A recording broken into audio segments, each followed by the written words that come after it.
I'd like to start by saying thank you to everybody who checked out episode one. It means so much to me to know that you connected with it, and thank you even more to everybody who reached out to let me know that it didn't suck and I didn't make a total fool of myself. It's super encouraging to know that it didn't totally suck and I can kind of do this. So thank you for enabling me to do episode two. Before I get into that, I'd like to announce that we got a show coming up. Fatal will be playing with Germ, Headless State, Knife Rituals, and Bedazzled Cadaver July 18th in Dunedin, Florida at the Moon Tower, which is part of the Dunedin Brewery. I was actually born in Dunedin, so come watch me die on stage with the boys. It's going to be a sick night. My guest today is Travis Stone. He plays in Cavalera Conspiracy, Pig Destroyer, Desolus, and Obsidian Blade. He's one of Baltimore's finest and somebody that I'm truly grateful to call a friend. I met him at MDF a few years ago, and since then I saw him at Swamp Fest, and we've only had maybe like 10 or 15 minutes to chat. So I was really grateful to be able to sit down and get to know him a little bit more, see how he works, see how his mind works. And we get into it about the different mindset that he brings to his music projects, why he loves taking pictures all over the world, and some unsolicited advice that he received from Zakk Wylde recently that I think could have a big impact on his life. He joins us from London, where unfortunately the video cut out about 10 minutes in, but hey, rock and roll, baby, that's how we do it. Fast and loose, we make it work with whatever we got, no matter what it is. He's currently on tour with Cavalera Conspiracy in Europe, where they're playing Chaos AD. It's really great talking to him about that and just getting some of the nuances of the differences between that and schizophrenia. It makes me look at it completely different. But hey, we might as well just get into it instead of me talking about it. So here we go with my man, Travis Stone.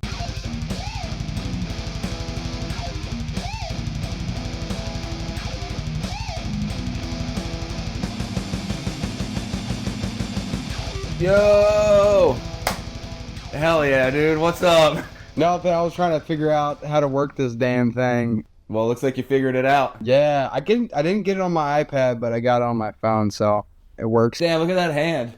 It's nothing crazy. It's just like a little slit. I cut myself. I was like just waking up, and I had like a piece of bread because I was hungry, and I was using a bread knife to cut it, and I cut a little too fast, and I just felt it go into my skin. I was like, oh. Oh, shit. So you used your hand as a cutting board? Yeah, and there was one like right in front of me. I could have just sat it down and cut it like an idiot.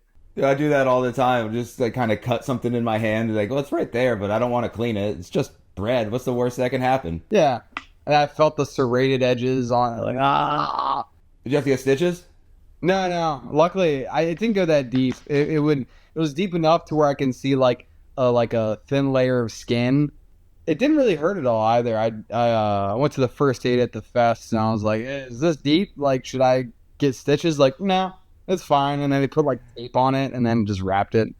How was the bread? Was it salvageable or was it covered in blood? No, surprisingly, nothing was covered in blood. It started bleeding after like I cut it, and I was gonna eat the bread, and then I had to find this first aid. And it was like you had to walk through the bathroom, like the latrines at the festival, because it was all outdoors. And I like before I walked through the latrines, I looked at the bread and I was like, "Yeah, I'm not gonna eat this," and like walk through all this stank and piss and everything. So I threw it away. Back through the shit trench.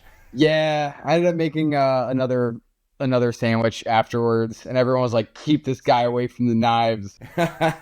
Well, at least you got your sandwich at the end of the day. That's really all that matters. Yeah, the day before I was really sick and I didn't eat anything at all the whole day, so I was just trying to eat anything. How are you feeling today?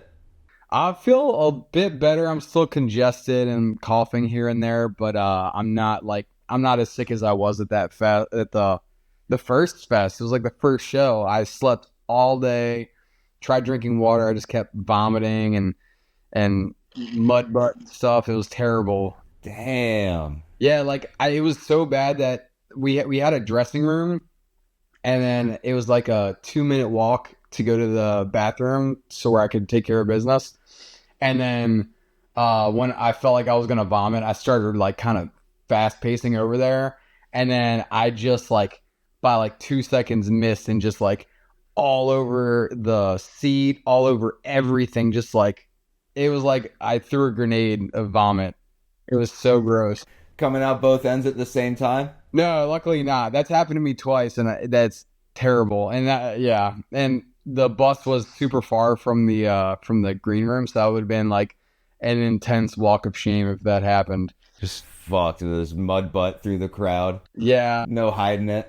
yeah. And I got to go on stage later. Everyone's like, "That dude shit himself. That's the guy." That's that dude that shit his pants. He fucking rocks. Look at him, man. He's killing it. I'd have been the laughing stock of Poland. Next time you come, there'll be somebody with a sign that said, "Remember when you shit your pants?" Yeah.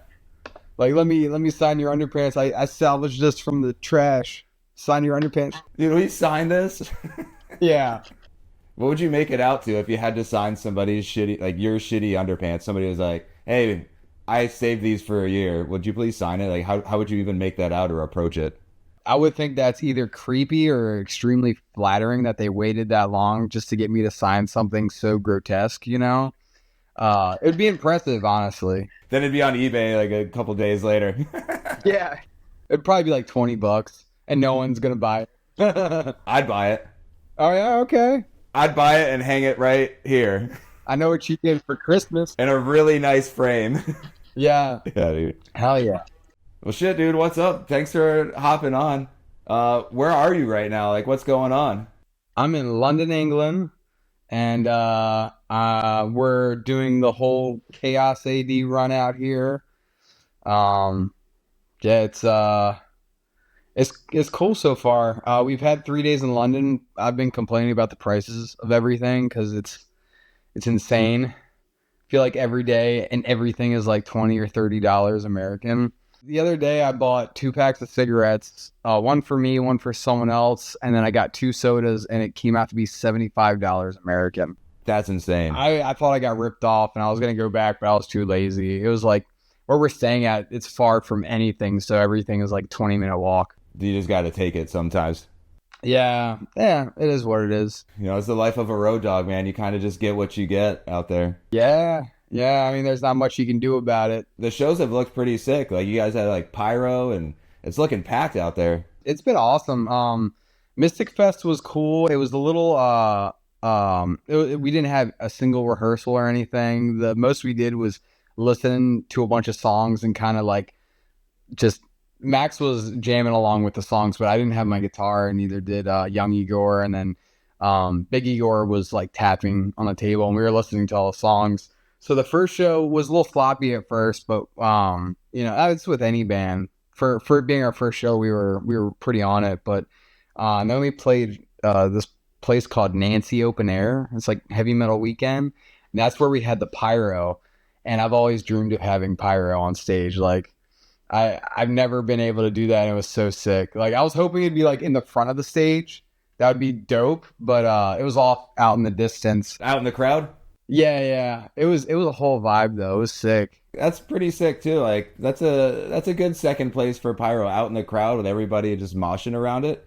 There's some crazy energy coming from that. I feel like it was more for us, like everyone's watching us, but in the back there's all these like flames coming up, and I'm like, oh yeah, and you just play a little bit harder. Yeah, fuck yeah.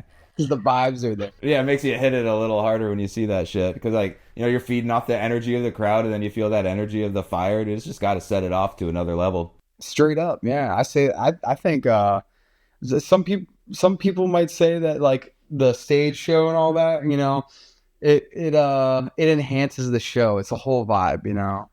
So like, I'll take what I can get, And then we played. We're 3 shows deep. So the third show we didn't have like flames, but we had these like smoke cannons. So like for I think it was 4 songs. Like it was throughout the set. There was 4 songs, and then when it would come up, the smoke cannons would shoot up, and I was like, oh yeah, man, like this. I felt that, So are those just like a big pop with some smoke coming out of it? Yeah, well, it didn't have like a loud pop or anything. That would have been sick, but it was just like been like a bunch of smoke shooting out. I know what you're talking about now. It's just like a smoke machine jet. Yeah, like a high powered jet. Yeah.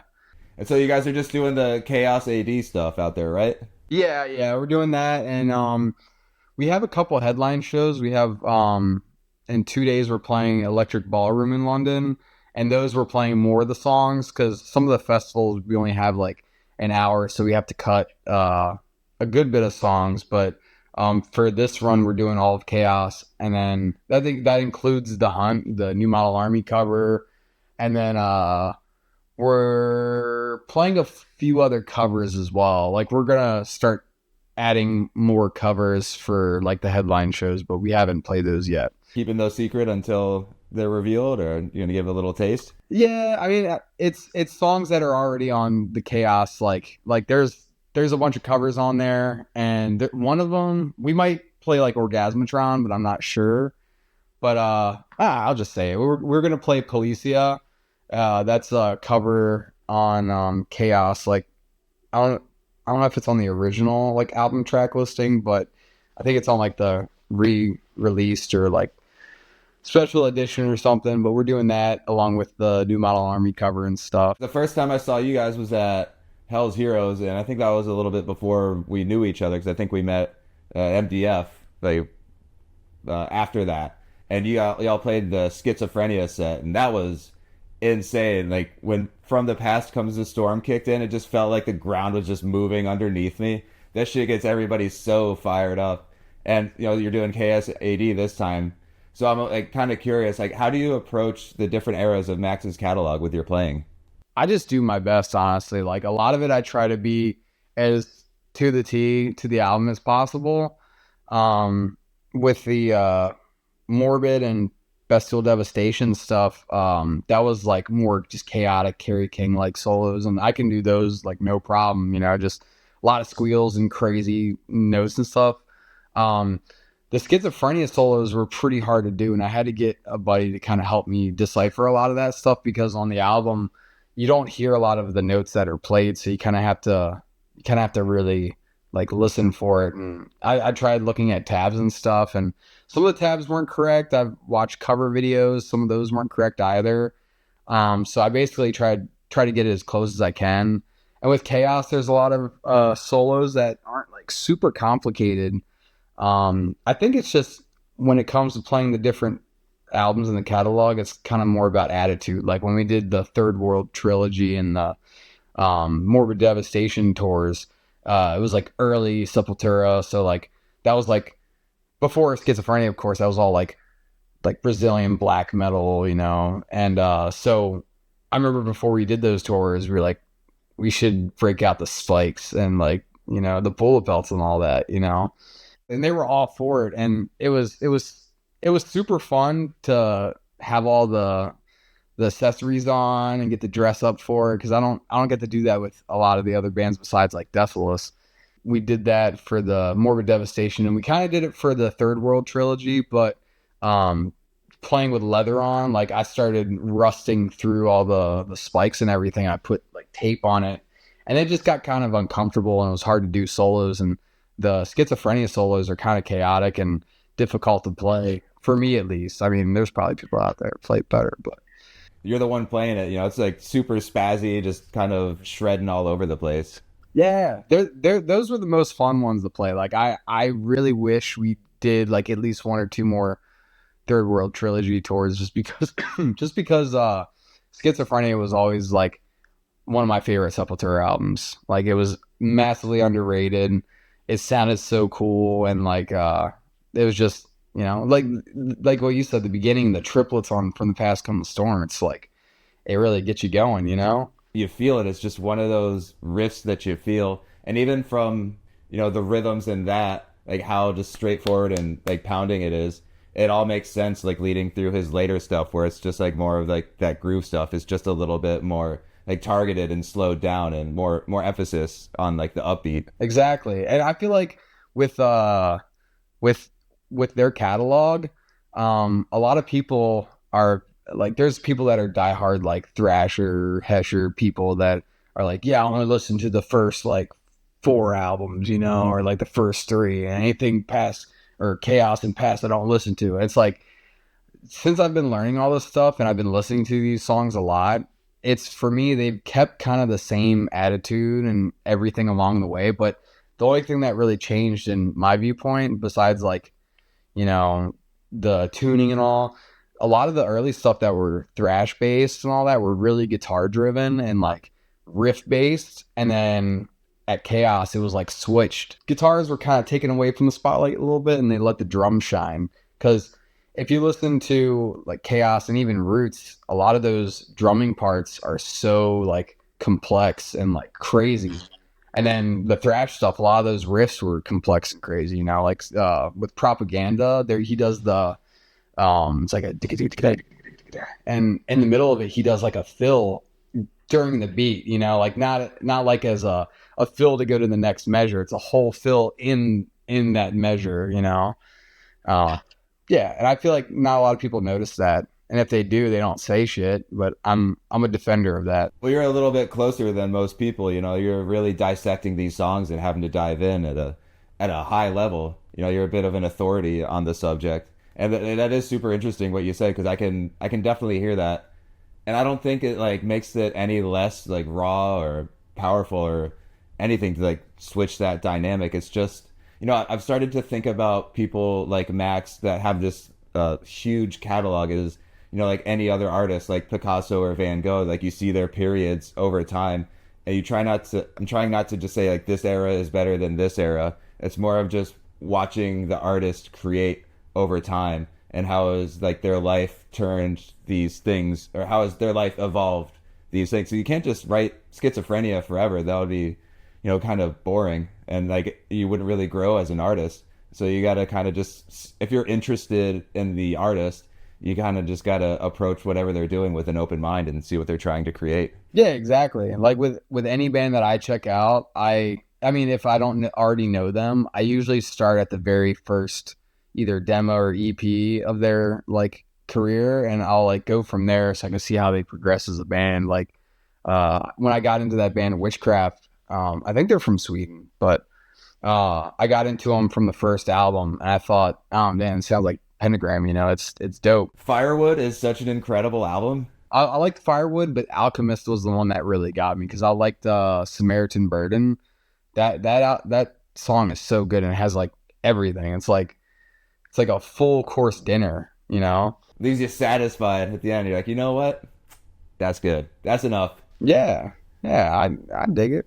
I do want to know like how playing, you know, with these bigger bands has influenced your writing in Desolus. Like what do you bring from these people that you're learning from and from these like bigger shows that you're learning from, like back to the table with the boys?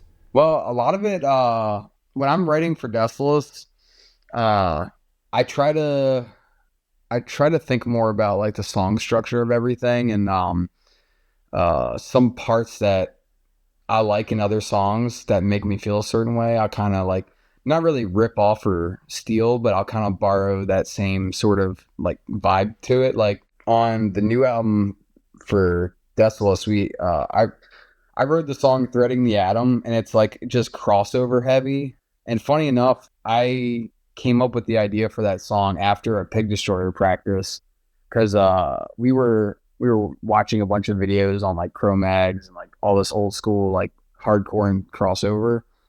And I just loved that. Like there was like a certain break in the song and I wanted to use that sort of stop kind of break because I like how, you know, it's like a breather almost, you know? So I went to, I live across the street from my best friend Sebastian who plays in Exhumed and Mammoth Grinder. And I usually record demos at his house and like bug him and all that. I program the drums and I just kind of program parts in my head and I kind of think of the riffs in my head. And then once that's on the track, I'll record guitar and I'll record for like hours, but I'll do it part by part. And then once I get the parts that I like, I'll re-record the whole thing straight through and I record the bass and all. I'll just show it to them and see what they think. And for that song, they really liked it. Like, we don't want to change anything, you know?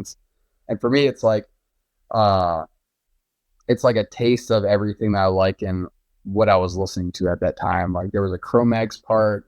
I definitely ripped off a Sepultura part in there. And then there's a band from the 80s called Evil Dead from LA. They're an old crossover thrash band. And they had this sick like chuggy riff. I think it's the first track off of Annihilation of Civilization. but it was like a jing, jing, jing, jing, jing, jing, jing. It has like this bounce, you know? I was just thinking, I want something like that. So I started out with that and then, add some noodling in there and going back to the whole Cavalera thing. Like when I was learning schizophrenia, I just noticed there's so many riffs. Like before you can get tired of a riff, there's another riff, and that riff's good. Or a variation of that riff is just kind of changed up a little bit. Yeah, exactly. And like I kind of just took the same thing where it's like you want to keep it interesting by like throwing in some good riffs, but you don't want it to be like soupy and weird. You want it to kind of flow together really well. So I guess like with being in these bigger bands, a lot of the writing, learning all the songs helps me with writing for Desolus and like other bands because it's like it's helping me kind of fast track and mature my writing process because I'm very observant with how like Max and Igor have written and how Scott and Picture writes. And with Scott, he has certain quirks that he always goes back to, like from Prowler up until Head Cage. Like there's certain things that he'll do, and I can kind of pinpoint that. And so that kind of helps because I just kind of take from them and put my own spin on it. In that sense, it helps me think more about writing instead of just throwing riffs together and hoping it works out. Learning songs and riffs and feelings is such a great starting point for your own writing because you kind of take these established things, these established ideas, and you just keep playing them over and over and over again, and then they start to evolve into that vision that you have for them in your head. And I think it's so interesting that you said that you like to program the drums first and then play to it.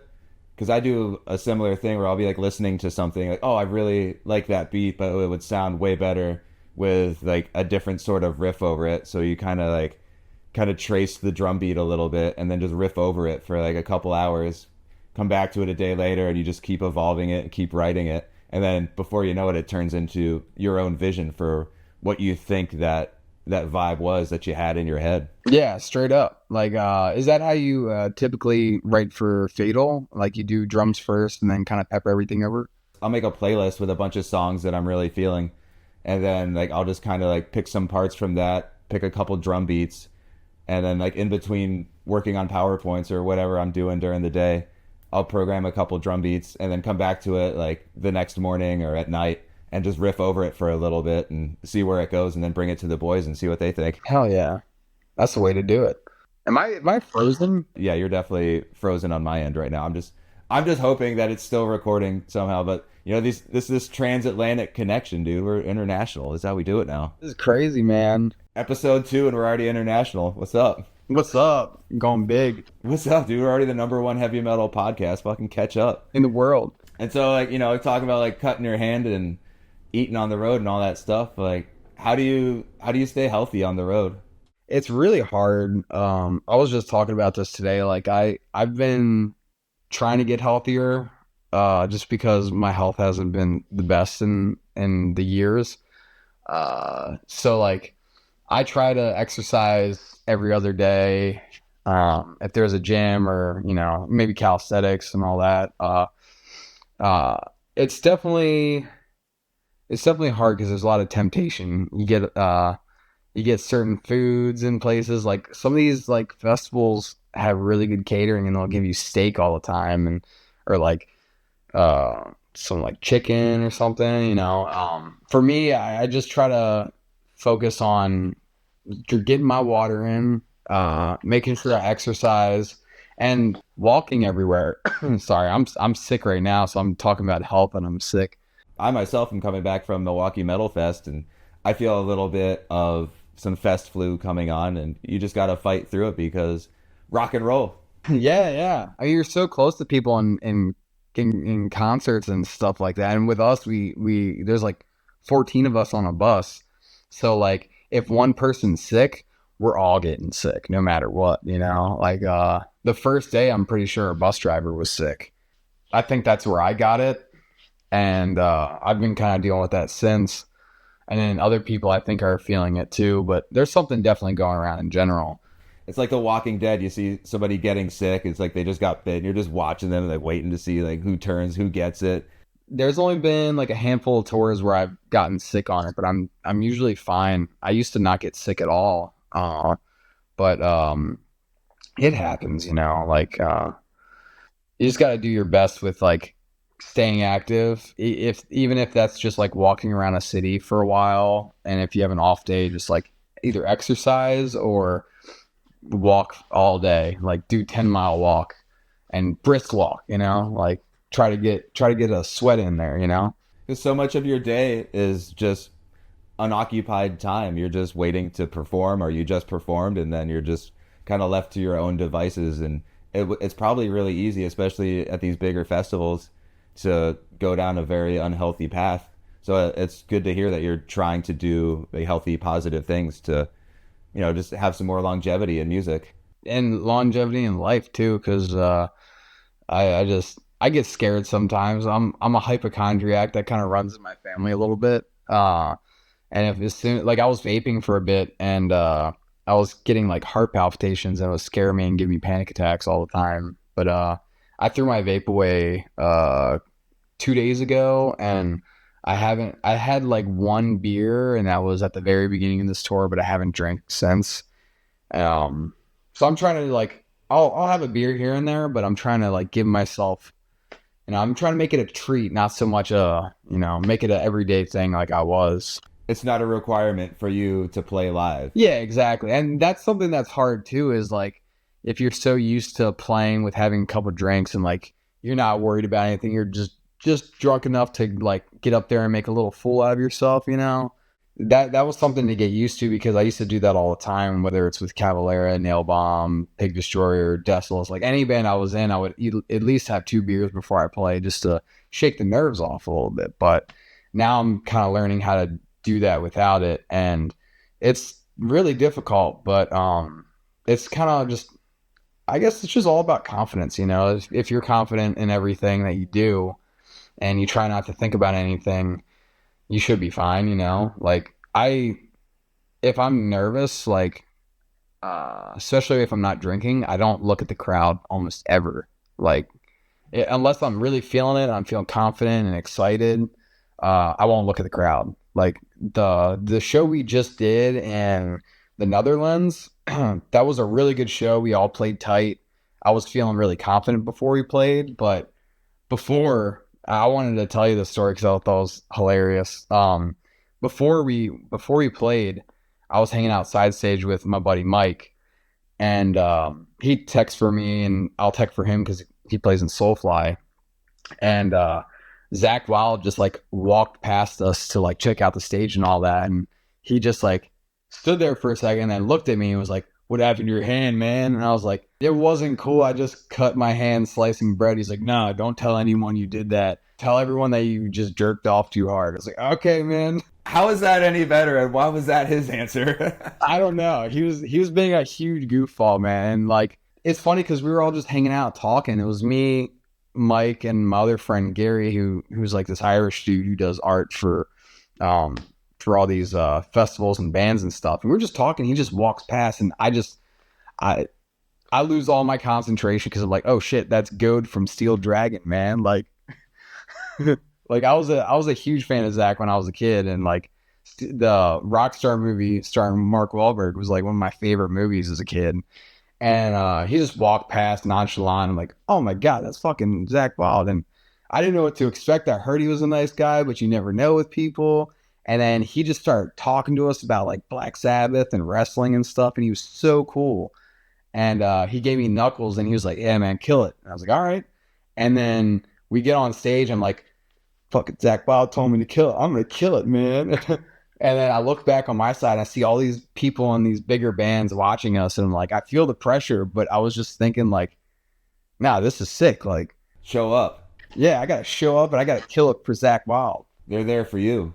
I'm not used to this sort of stuff, Like I'm just a kid from Baltimore that played in bands in like basements and like, like crusty houses, and I would tour in gross bands with smelly dudes, and like now I'm playing to like a bunch of people, and a lot of like my heroes are watching me, and I'm playing with my heroes. So it's like, I'm never not shocked about it.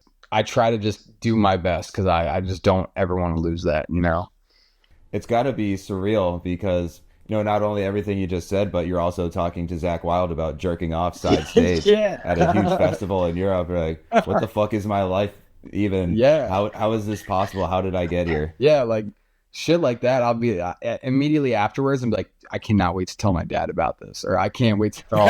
I can't wait to can't wait tell. to tell somebody about Yeah, this. I'm like, I got a Black Label Society guitar pick for Sebastian's dad, he's like another dad to me because he loved Black Label too, and I'm really excited to tell him that I met Zakk Wylde because he's like, oh fuck yeah, man, that's fucking sick, you know?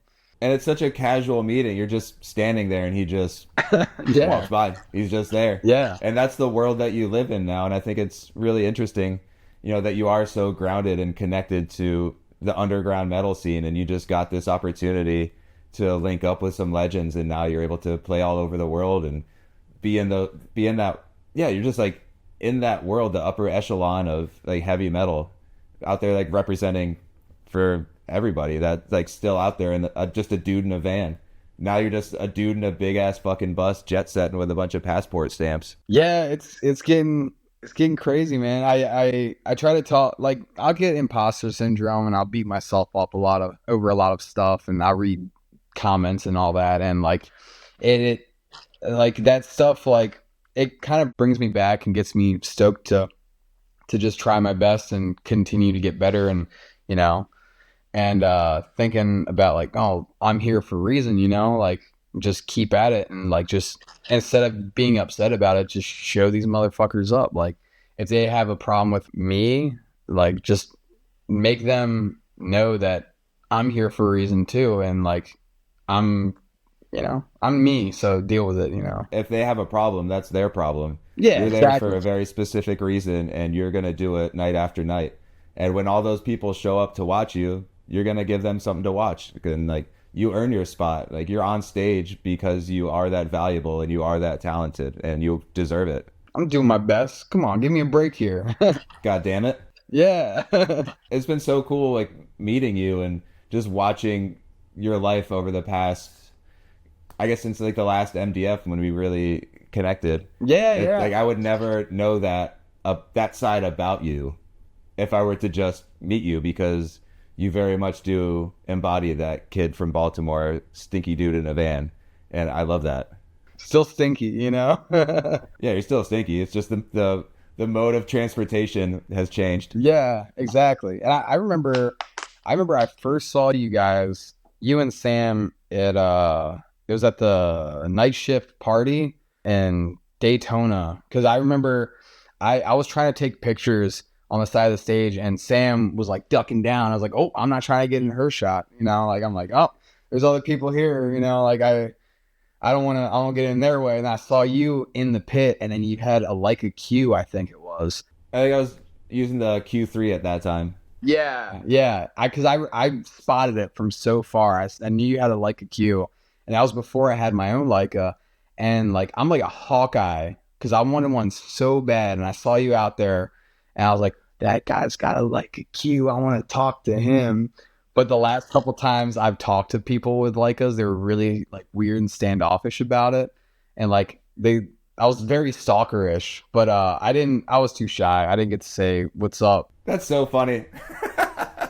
You're like on stage with all the big dogs, and I'm just in the crowd taking pictures of Michael Hauser, Yeah. staring with unblinking Legend. eyes at the band's playing. You're like, I don't know, I'm a little timid. What if he doesn't think I'm cool? Yeah, and then I remember you guys posted pictures from the Piggy D set, and I followed you guys. And I was like, man, their photography is so sick. And I remember seeing that you guys were coming to the MDF, and I was like, I have to talk to them and bug them. Like, they seem like cool peeps. And then we met up, and it was like we were friends for like 10 years already. It was just chatting. It was awesome. We were bringing it around town, I think, the first time. We were talking about that SpongeBob technique, and then I let you hold my Leica. Yeah, and that solidified it more. I was like, I need one so bad. I remember taking it out of my bag and handing it to you. And then just this look that you gave me, like, really? I can hold this? You're okay if I touch this? What if I drop it? Like, I don't fucking care, then drop it. Here, play around with it. And then you're just playing around with it. And then I think a few weeks later, you got one. Yeah, well, I had to save up a bit. I think That was MDF. So I think shortly after that, we went on the Cavalera tour, and I saved up as much as I could. Or no, it was PayPal credit. Yeah, I'm guilty of that. I'm still paying it off. But I was like, fuck it, I want one, you know? And it's funny because I was talking about it so much with my fiance Jessa. Like, I would talk about it all the time, and after we met, I was like telling her, I was like, I want one so bad. Like, Luke's cool and Sam's cool. They both got Leicas, and she's like, why don't you just shut up and get a Leica already? Like, I'm getting sick of you talking about this. I'm like, yeah, Just fucking do it, dude.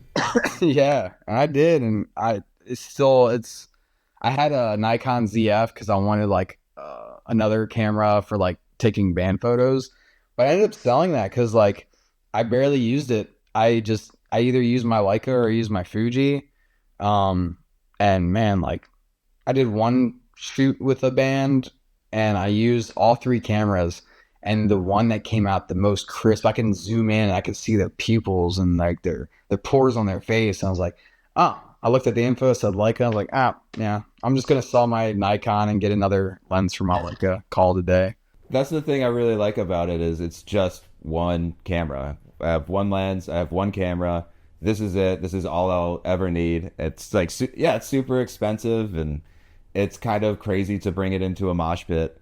But I think for what I'm doing, I think it's the only camera that will work because I've tried the Canon, even with like the Q3, the zone focusing on it isn't as wide as the M with the El Merit 28. So I'm able to just set it up like a point and shoot and just let it rip. And it's not perfect. It's blurry, out of focus. The flash isn't compatible with the camera, but you kind of just set it up and guess. Yeah. I love the way that it looks and the energy that I get from it is super unique. And I don't think I would ever shoot with anything else. So if anybody from Leica is listening, hook us up. Please hook us up. Or at least give us a repost or something. Yeah, come on. Give me a promo code. Shit. I want a Leica lens. I can't afford one. I need one. We might as well just dive right into it. So why do you like to take pictures? For the longest time, I mean, I was surrounded by kind of photography one way or another. Like my family had the old Polaroid cameras. It was the one that talked to you. So if you hit the shutter, it would go, say cheese, and then it would shoot the photo.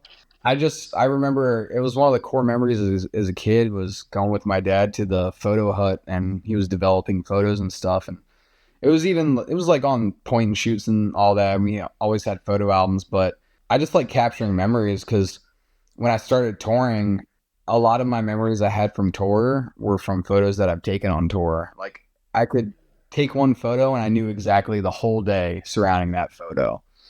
And I was the only one taking photos like on my phone. I had like a little point and shoot for a long time. I was the only one, like when we first started touring in Noisem, I was the only one taking photos, and I'm really glad I did. And a lot of my my friends that I was in the band with, and even like Sebastian's mom and them, they're like, "We're so glad you took photos when you did, because no one else did, and we didn't know what the hell you kids were doing." Because we were like, Harley was 14 or 15 when we started touring, and none of us were above the age of 20, I think, at that point. What year was that? 2013. So that was like our first big tour. And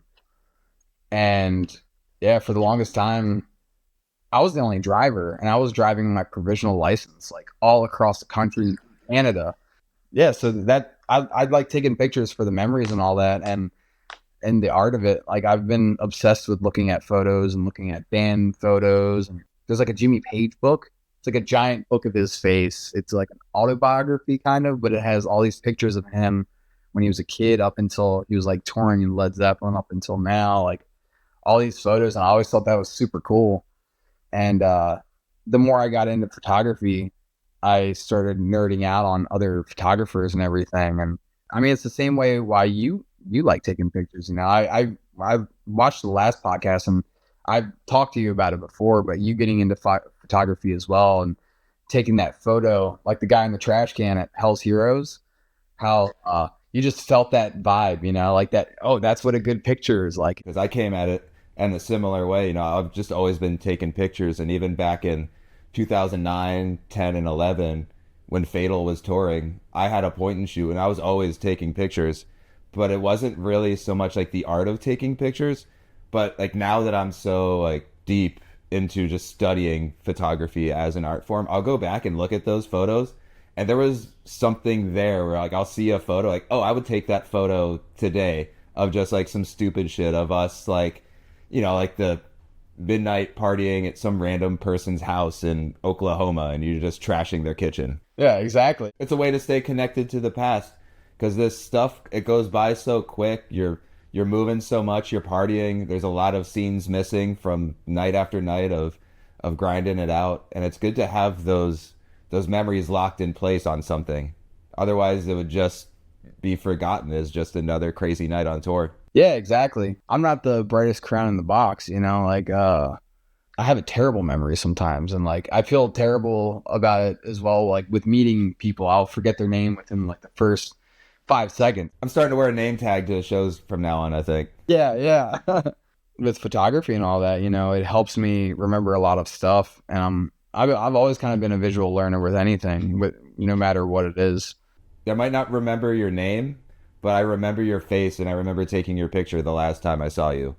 And I think just keeping it like that and just being grateful to see these people over and over again is good. And it's good for the scene, and it's good for me, and it's good for just everything in general. Yeah, exactly. And like another part of it that I just thought of as well, another reason why I like taking photos is because it makes you more present too. Before, you're capturing memories on the road and everything, and then once, I was the same way. Like I took photos for memories, and then I started like seeing all these other photographers on the gram and all that, and I started following other ones, and I start researching them, and then I start getting photo books.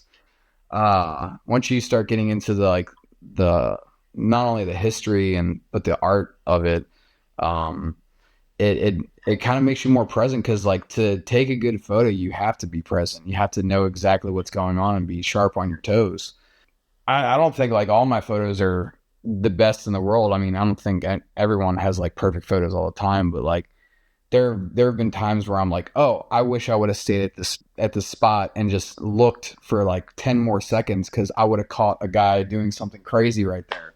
You remember the ones that you almost got. It's like fishing. It's like, I almost had it. Yeah, that's the perfect way to put it. It's like fishing, but for artsy people, I used to think that art and photography had to be a certain thing, like a certain style of like a black and white photo of like an eyeball or some like weird artsy, close your eyes and imagine something artsy.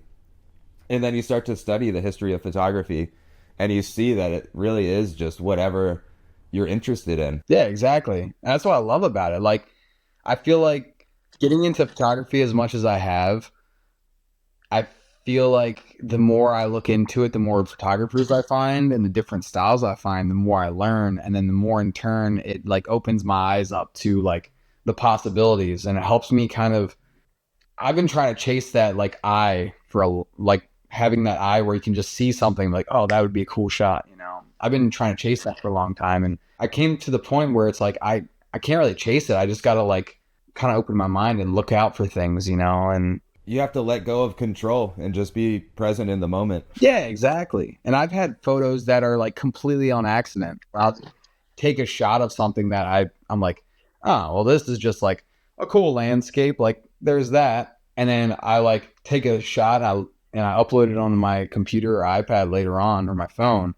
And I'll look closely and there's like a guy picking his nose off in the distance. Like, I didn't expect that, I love that when you go back to a photo where you think you're taking a photo of one thing and there's something completely off the wall and unplanned in the background that you could have never captured. Or like if you have like a Renaissance type, like it's like a Renaissance painting, but it's a photograph where it's like there's something going on in every part of the frame, like a lot of the crowd shots I have. There was one at a festival in France that I took of a guy in a trash can crowd surfing, and there's a guy in a trash can and there's all these people either looking up or like making these crazy faces.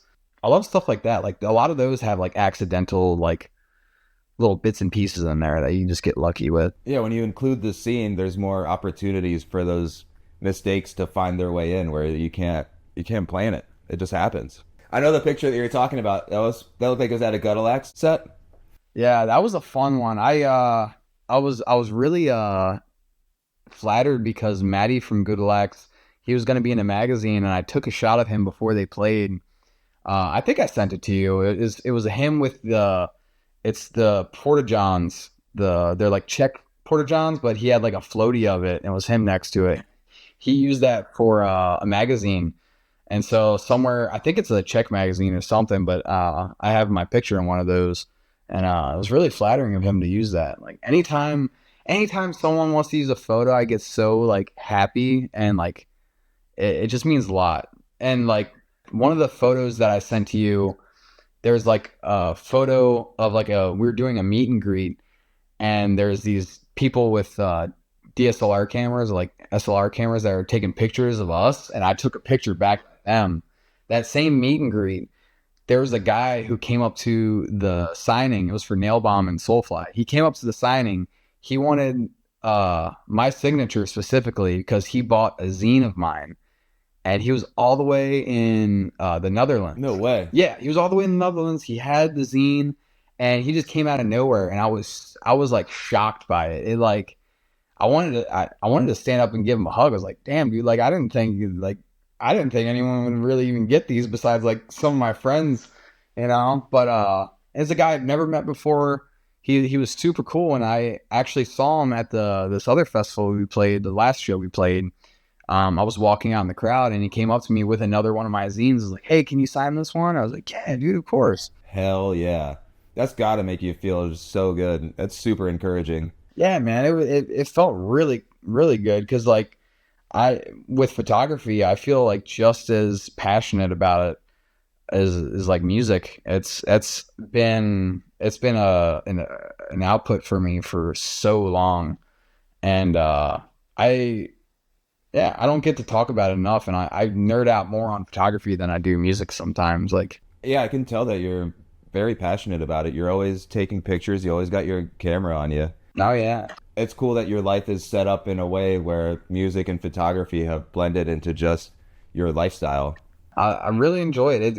It goes together hand in hand because when I'm home, I very rarely even break out my camera unless I'm doing like band photos for some friends' bands or something. And then when I have a tour coming up, I get so excited and I start packing all my cameras and stuff. And I bought a bunch of film for my my film camera as well. And I overpack. I bought a new camera bag. I bought a whole bunch of film. I got a new lens. I was so excited for this and new lens filters.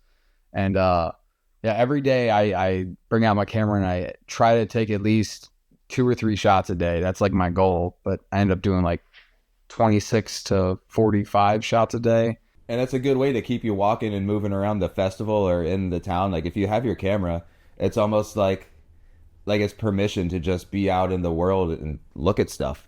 Yeah, exactly. And I get shy sometimes to break out the camera or take pictures, but there are times that I just want to like just shoot a photo, you know? Like I don't have like the balls that you do and Sam, like where you go up to people and you talk to them and then you take their photo and the photo comes out amazing and like everyone's hyped on it. I'll run up and just grab somebody by the collar of the t-shirt and jam the lens in their throat.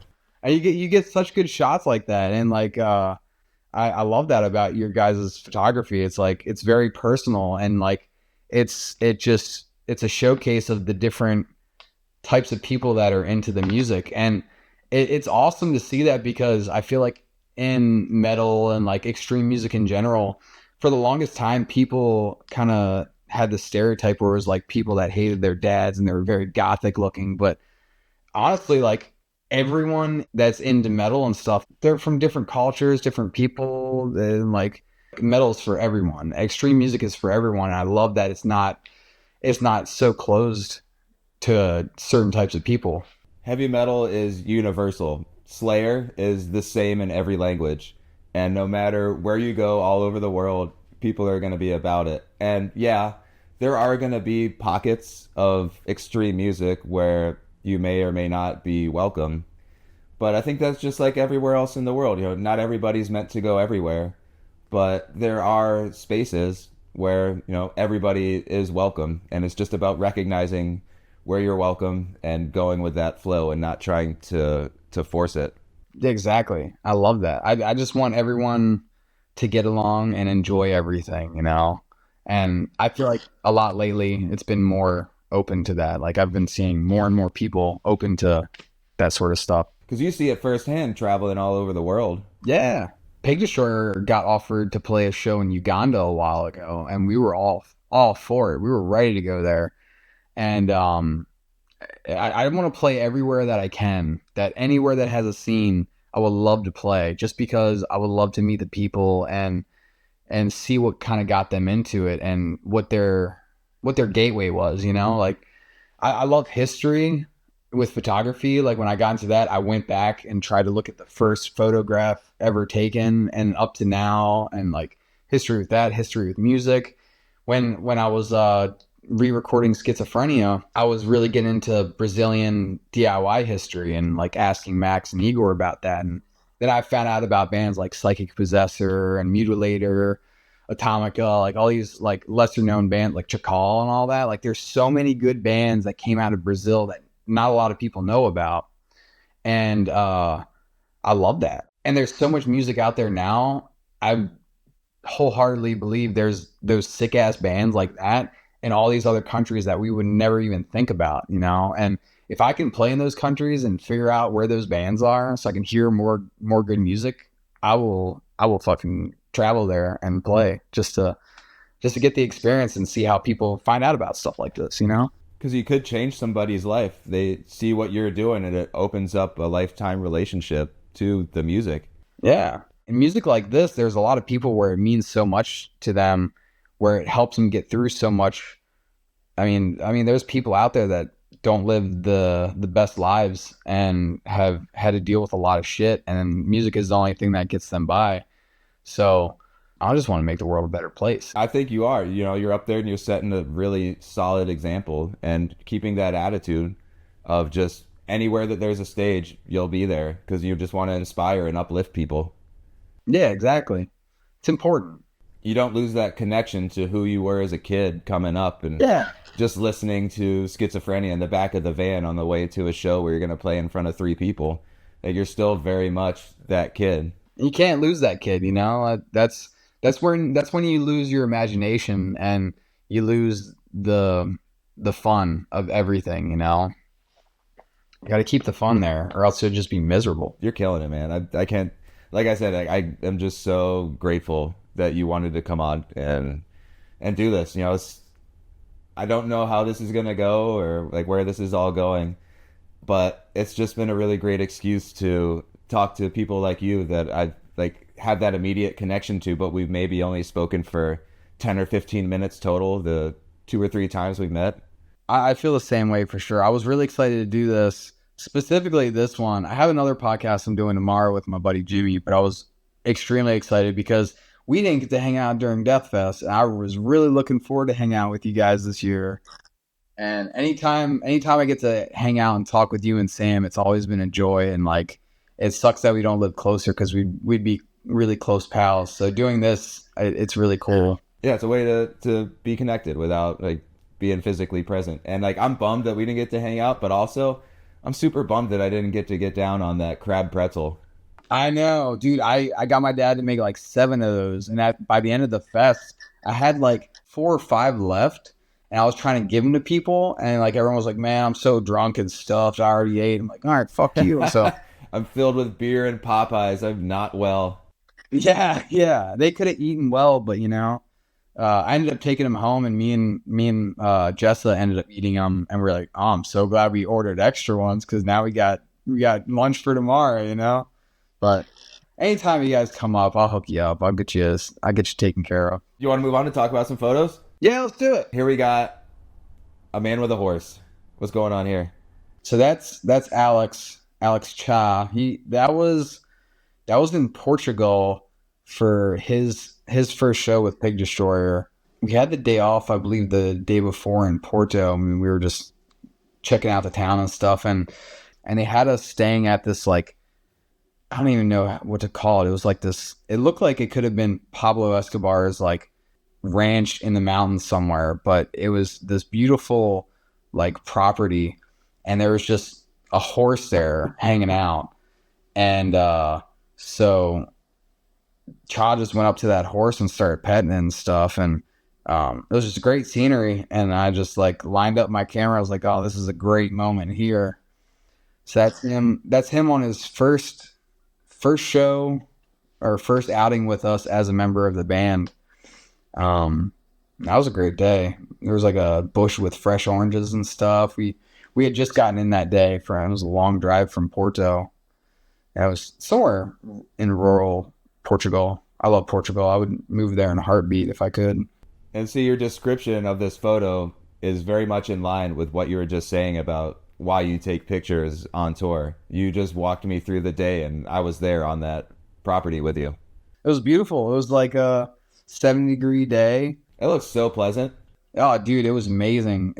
It's funny because in that area, well, it wasn't funny because it was kind of a pain in the ass, but there wasn't any place to eat or any stores. The closest place was this small little bakery that was like a 10-minute walk down the road, but there was no sidewalks, barely any room to walk anywhere, and just cars just flying past, like old trucks and cars just flying past, so you can easily get hit, you know. But it was beautiful. I wanted to lead with this one too because it's not what you would expect from like a heavy metal tour. Yeah. It very much stuck out because it was such a serene, peaceful moment. And knowing that this was this guy's first time out, he's out there, it just feels like he's connecting with that thought of, damn, I'm like really out here doing it, petting this horse. What is my life now? Straight up. I mean, before this, he traveled a bit with some other bands doing merch and all, but I don't think he played outside of the country like that before. So it was like, I have some other photos from this trip because we played another festival after this, and he was just like baffled about like where he was at. I mean, still to this day, he's been in the band for a couple years now, and before we play like a big show, like we just played with Acid Bath, before we play, he'd be like, dude, we're fucking doing it. This is insane. Like, I can't believe this. And that's the same thing I share too. Like I'm the same way. I'm always to myself, I'm like, I can't believe I'm fucking doing this. Like, if you told me I was doing this when I was a teenager, I'd shit bricks. I love that photo so much. I want to print that up, actually. It's a good photo. Yeah. I love that you're like very much like, not only like you're in tune with like, I'm still stoked about this, but like you see that in other people and you cultivate it and recognize it. I just love seeing the joy in people when they're doing something they love. And yeah, I just love to see people happy. I'm very much like some of my love languages for like close friends and for my fiance is like, I love to cook for people. Like I love to do my best and bust my ass cooking a really good meal and just seeing how happy they are eating good food, and then giving gifts. Like I love giving gifts. Like anytime I'm on tour, I'll pick up something for my grandmother, my sister, my nieces, my lady, her mom. And like I just like making people happy. So like seeing joy in other people, it's like I really take that in, you know. Next one. What do we got here? As Max Cavalera, he's on stage, he's holding a beer and bow. This was a part of a really fun tour. I don't think it was last minute that I joined as a tech, but I was teching for the Soulfly tour. It was I Hate Gods, Soulfly, Mutilation Barbecue, and I think there was another band, but because I got 2 photos of him doing this, and one of them was on that tour, and it was at a venue that they meshed with Crowbar, because Crowbar was touring too, and so instead of competing for a show, they had Crowbar on it as well.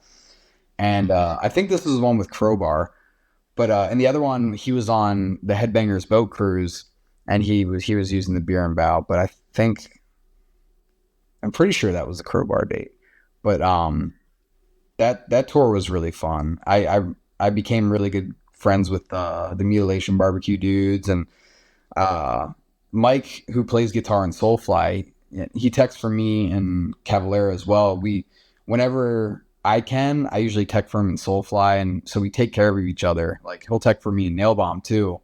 So when Nailbomb does a tour with Soulfly, like in Australia, we'll tech for each other, and we're just really close friends, and we spend a lot of time together. You two have a heartwarming bromance that I love to watch unfold. Yeah, yeah. I was just hanging out with him not too long ago. Where it's funny. I'll text him when I'm at home, and Jessa will see it, and she's like, "We texting your boyfriend?"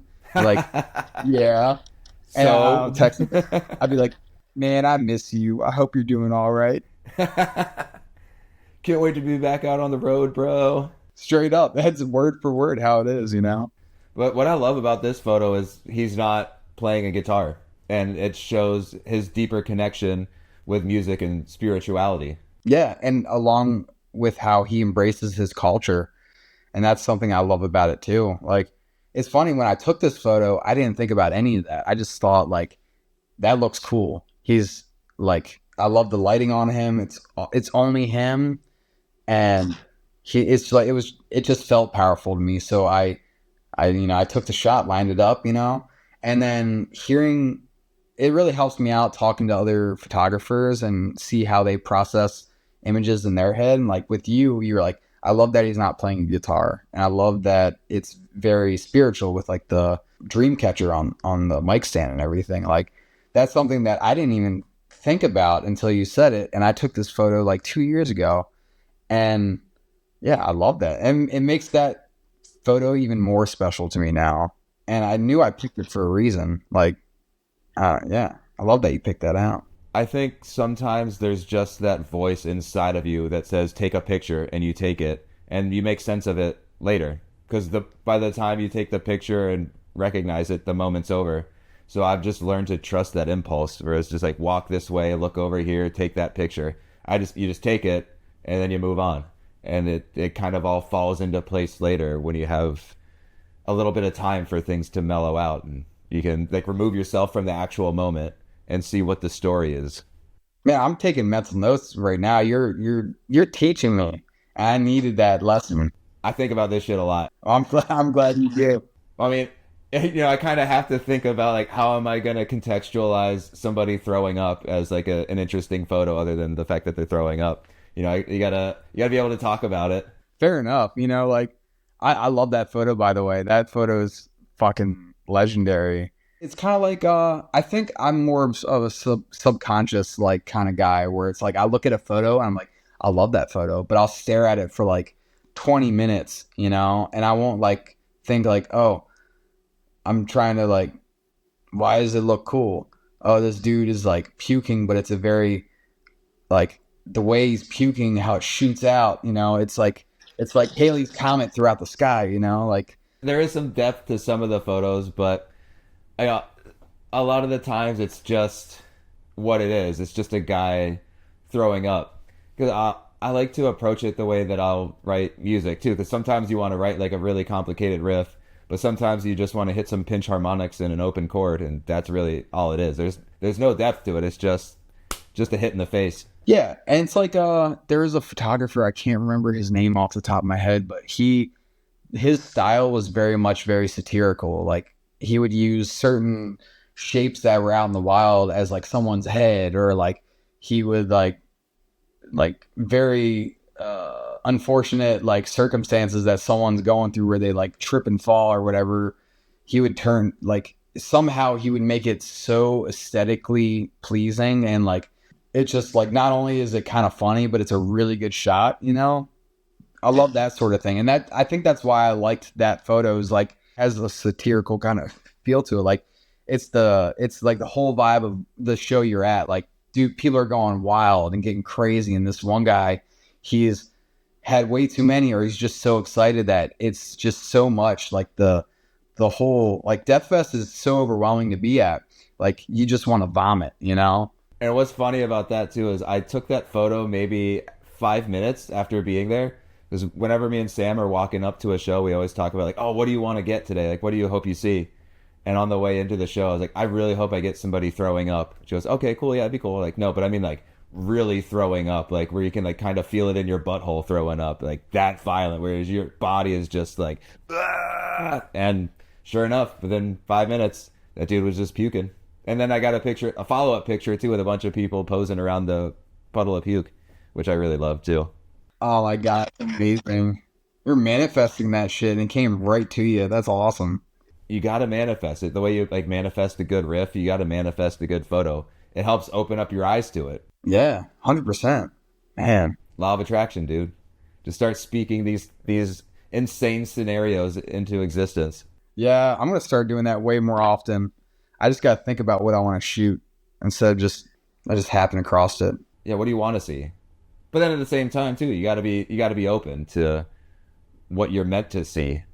You see what you're supposed to see, and you see what you're meant to see, and you're always where you should be with the camera.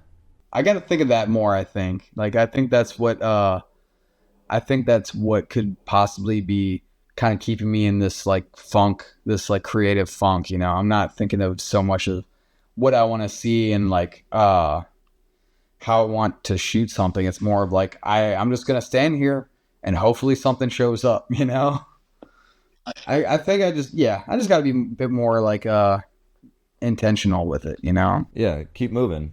Keep your eyes moving, keep your intentions moving. So this next one, who do we got here? That is Mike Williams. That I think that's the same night actually. It was I Hate God.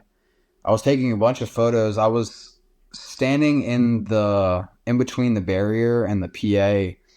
And that day, funny enough, we were just talking about, I was thinking about how I didn't have enough shots of I Hate God. And they have such a intense stage show, you know, like they come out and Jimmy Bower's just flipping everyone off. The feedback, the noise before they play. Yeah. And then Mike is just like a madman. He's like, he's definitely got an intense like energy. We were on tour with them for I think like a month, but his energy, I didn't hang out with him too much. I talked to him here and there, but his energy was very intense. And on stage it was no less. Like it was you can tell that dude feels exactly what he's putting out, and it ain't no like he ain't acting, and like that's straight up true. He's not performing. That is just an extension of who he is. Yeah, exactly. Yelling at people to kill their bosses. He reminds me of somebody that you would see in New Orleans on a street corner, just screaming at the sky, drunk and dehydrated, just yelling at tourists with a bucket full of change in front of them. Yeah, exactly. And it keeps getting better. Like the older he gets, there's just something that becomes more just sharper about him, and like the way that like it's almost like he's just screaming insane poetry at you. Yeah, 100%. And that's what I loved about this is like again just like the spirituality of it. It's like he's looking for strength to keep going on because like how he thinks and how he feels is so unbearable. That's a good way to put it. I did a continuous shutter on this one because I was trying to catch him doing shit like this, and I got really lucky with the shot because he only did this for like a second. Yeah, it's very spiritual, and like how he's kind of like stepped away from the mic and how the lights blanket him, you know? Yeah, he's really in the moment praying, like looking for the light. Damn. That's another thing I didn't catch looking at this. I was just like, damn, that's a good shot. Yeah, it's almost like he's in a church, you know, the church of music. New Orleans is such a spiritual place. You can't really go there without being engulfed in the Catholic Church, all the crosses, the cemeteries. And that very much is their aesthetic. You know, whether they believe it or not, they're immersed in it, and it just comes out on like even Jimmy Bower, he's got those crosses tattooed on his hands. You know, it's just and on his neck. Like it's just a part of like their vibe. Like they feel like how dark New Orleans is in that spirituality. Yeah, and they kind of just sponged it in, and they just project that through their music and their live show. Like it's a little piece of New Orleans, like every show that they do. Kind of same with Crowbar too, man. Like they very much embody that as well. And it's great that they've blown up the way that they have based solely on fat cat memes. Dude, I love that. Yeah, like that's another thing that I love about like Like some people are like, yeah, like it sucks, like TikTok's ruining all this shit and all that. But honestly, I think it's so cool that a band like Crowbar is great. They deserve the recognition and all that. They're legendary. But I can go on TikTok and see like young kids making memes of them singing Crowbar songs. Like they like Crowbar enough to know the lyrics, and they're making memes of them singing it and getting into it. And it just shows that, you know, it's for everyone. And yeah, it's just cool to see that, because like I'm getting older and I would worry about some of the shit that kids are listening to these days. And I've just noticed, like when I was a kid, I was not that open minded with music for the longest time. I used to hate Pink Floyd. I hated Zeppelin. I loved Black Sabbath because obviously, like, you know, I hated all that shit until I started touring and playing lot of music. And eventually I was like, I need to look for something else. And nowadays kids like that are young are listening to like pop music, R&B, but they're also getting into like heavy metal and rock, you know? Where else are they supposed to find stuff? Exactly. Do they have to go to a record store or have a cool older brother or a friend with a cool older brother where they get a Metallica record from? I think you find it where you find it, and as long as the culture keeps getting moved forward, like I think that's what matters most, and it keeps bands like Crowbar on the road and writing and living a life that they want to live. Because I saw Crowbar like before the memes started blowing up, and they played at like a smaller venue around here, and like, it was pretty full, but you know you would expect it to be a little bit more. But now you see it; they're really selling some places out. Straight up. Yeah. Same with Acid Bath too, man. Like I was talking with Sammy at the Acid Bath show, and they were saying how like they never would have thought that they would do this again. And they were, it they noticed that they were starting to get pretty popular online, and people were making like videos about them or using their songs in videos. And they were like, they were offered to play a show as like a tribute at first, and then Sammy was like, well, why don't we get Dax into it, you know? And then he basically talked to him and said like, you know, this might be the only time we can do this, you know, and why not, you know? And it's definitely worked out in their favor, because they're playing huge places and they're killing it. And like JR in Pig Destroyer is a huge Acid Bath fan. I don't think he ever got to see them. And I mean, it's the same like with with JR. Like he was just blown away that he gets to see Acid Bath, one of his favorite bands growing up. Those shows really meant a lot to him specifically. So it was cool to see JR fanboy and talk to Sammy about Acid Bath. I'll never understand why people want to keep those bands down. Why wouldn't you want to see the people that you look up to succeed and achieve their ultimate goal with the art that they're creating? Like, you don't create this stuff to just keep it for like you. I mean, sometimes that is important to like just make stuff for you, but if you're really trying to do it and put it out there, why not try to make it as big as possible and reach as big of an audience as you can?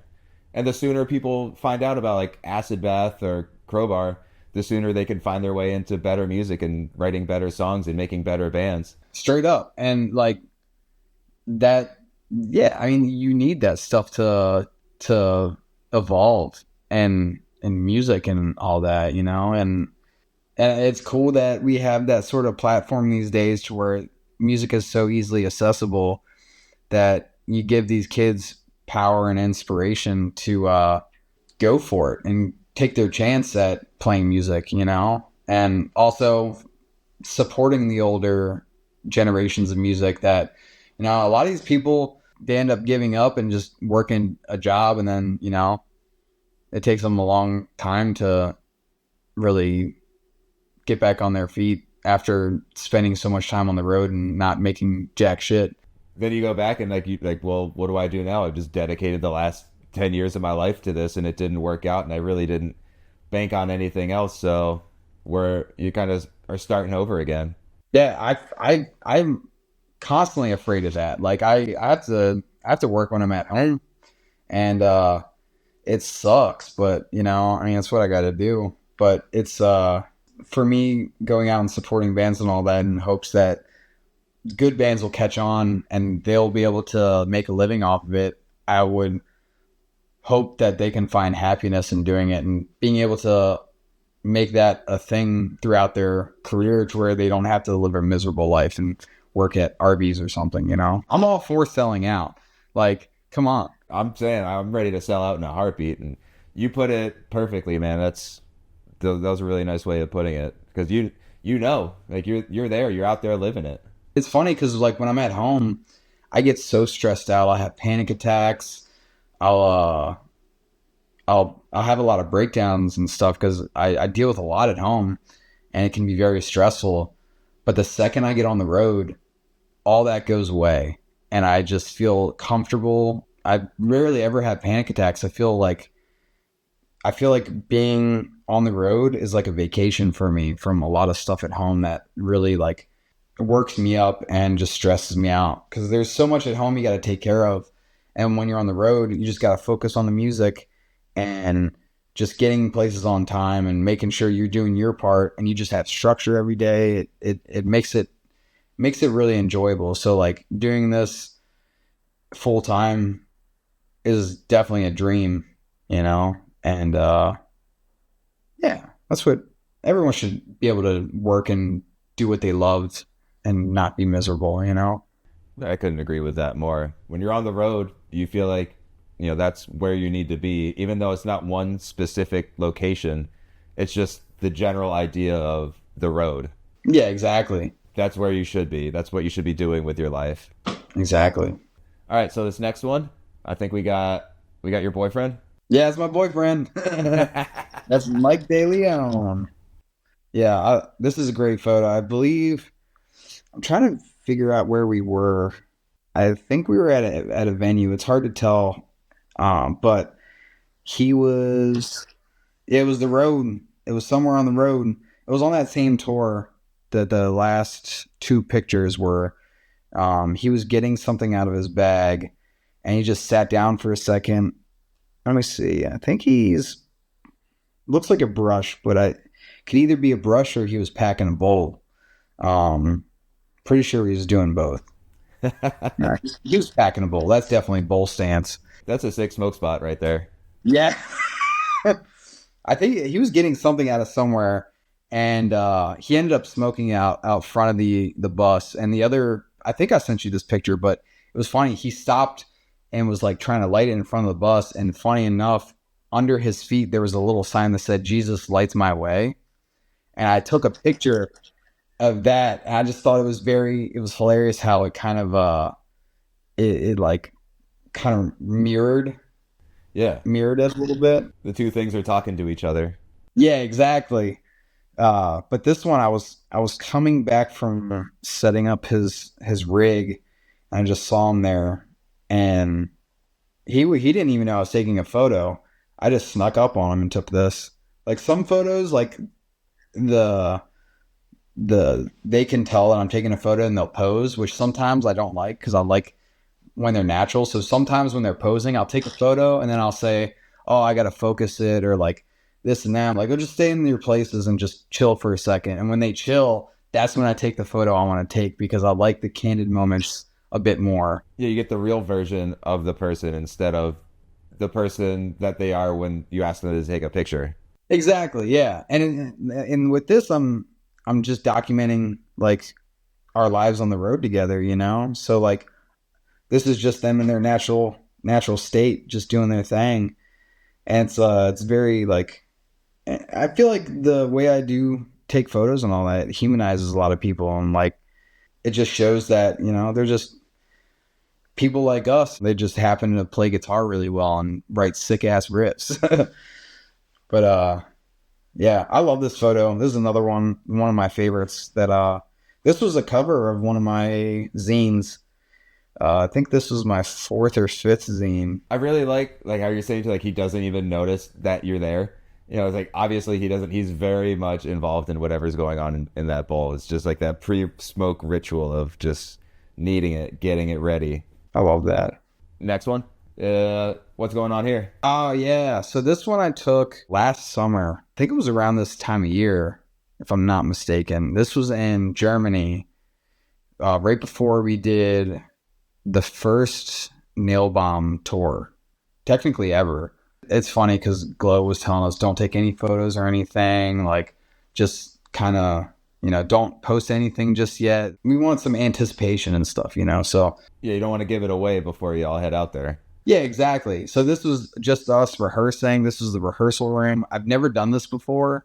So it was really cool to have our own rehearsal room where we set up the whole live rig and got to play with each other for the first time as this lineup and go over songs and stuff. It was just a really cool experience. And I wanted to capture this moment because I grew up watching the Nail Bomb live at Dynamo.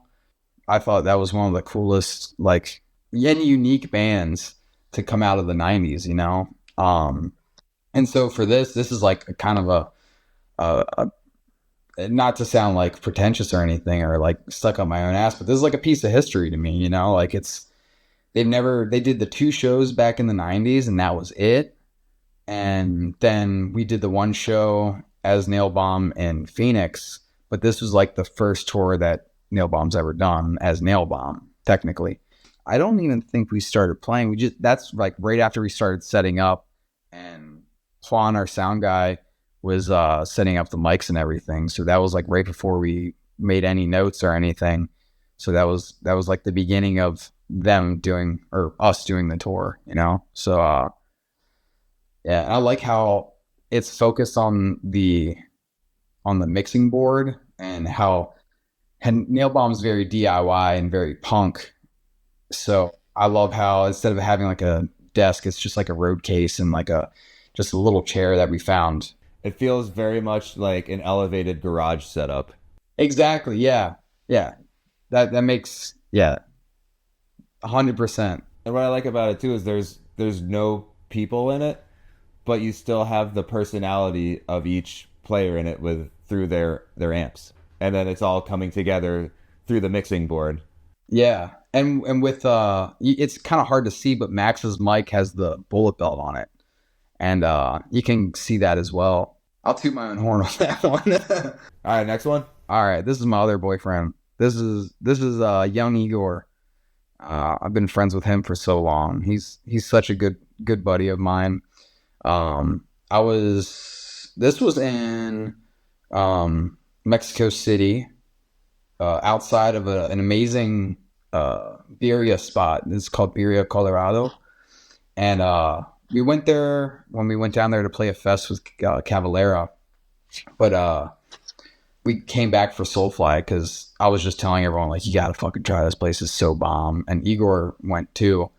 And on the left-hand side out of focus, that's Mike, my other boyfriend, and Lennon, my other boyfriend.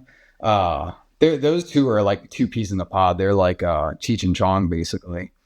But they're waiting for their food, and it's cool because the way I edited this and the colors and everything, I was really getting into like 80s style Hong Kong action movies like John Woo, and I just had watched Hard Boiled and A Better Tomorrow for the first time. Not Hard Boiled, but I watched A Better Tomorrow for the first time right before we did this.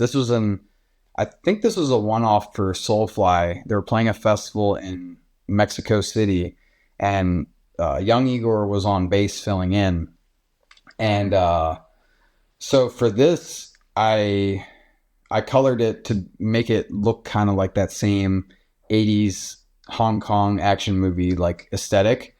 Because I remember in I think it was Hard Boiled, there was a scene where Chayun Fat, he was smoking a cigarette with like an American like dollar bill, and I thought that was so fucking sick. And I saw that Igor was walking off to smoke a cigarette, so I just followed him and I was just chatting with him, and I was like, man, this is cool. I like the Publico sign, the colors too. Like, I noticed there was a lot of colors nearby, and so I was like, hey, just bust a pose real quick. Like, I want to take a shot, and he just gave me gold. He knows when I got my camera ready, he knows how to pose. It's super cinematic. I definitely get all that. That's exactly what I was going for, because I love that style so much, and I wanted to take more cinematic looking photos.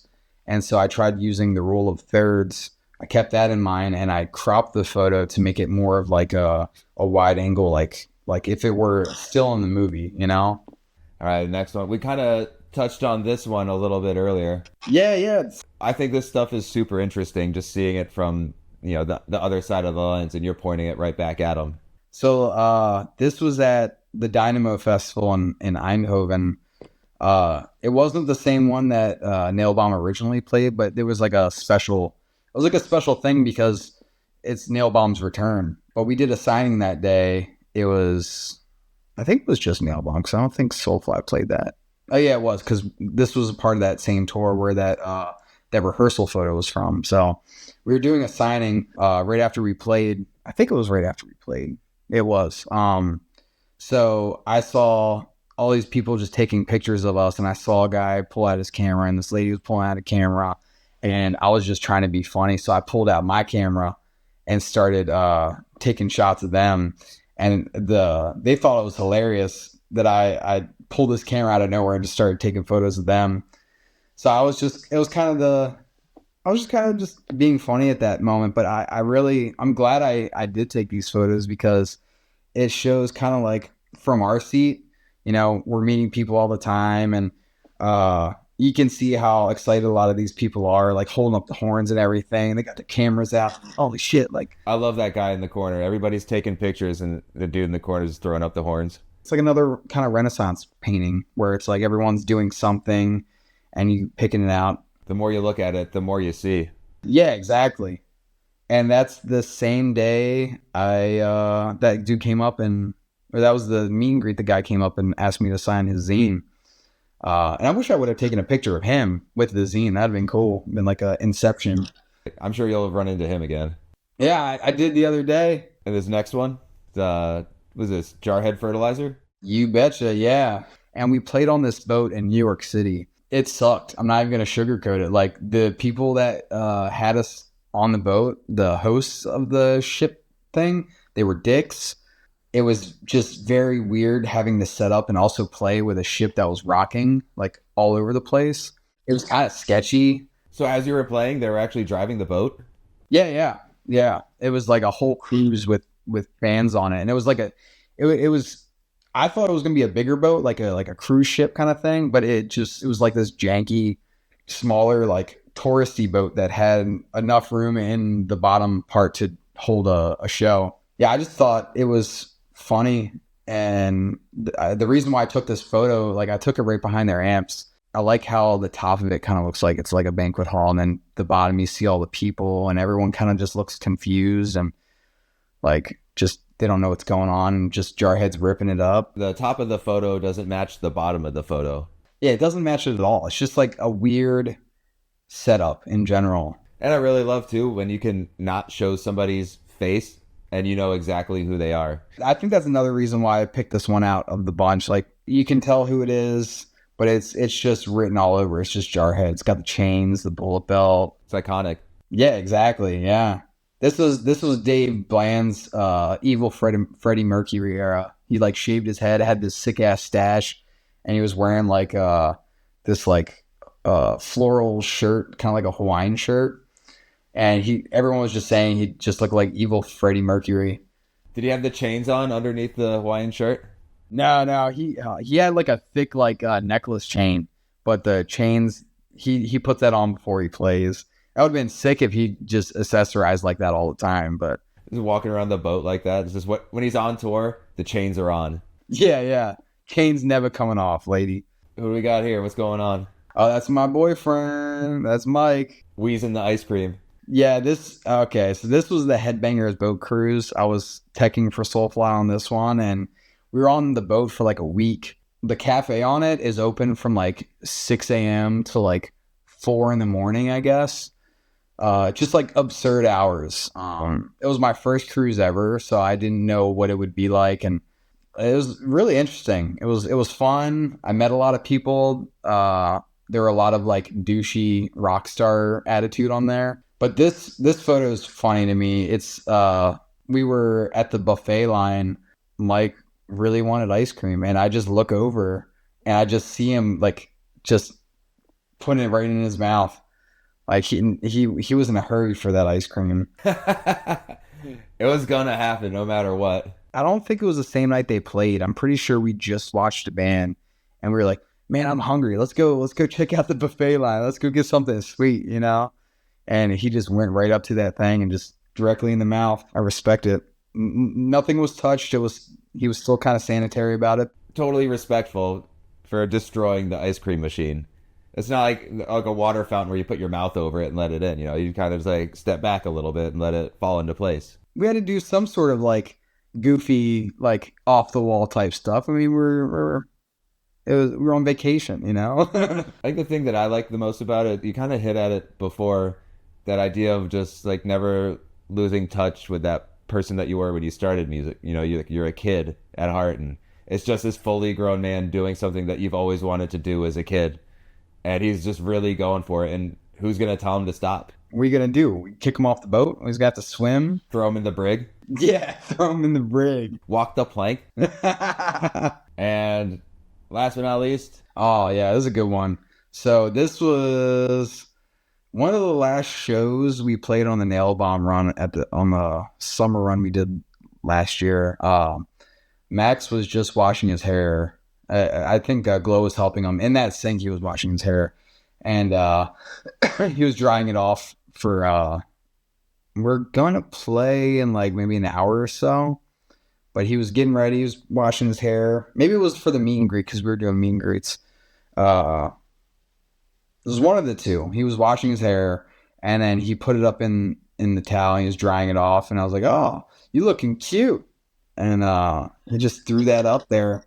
I think similar to the photo from before, it's you're able to show him in a way that you normally don't see him.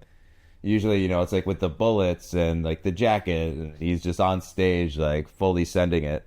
But you're able to access him and his family in a way that most people can't with the camera, just through years of that relationship building and trust building, where he just like sees you as another member of the family. And this is what it feels like. It feels like a family photo.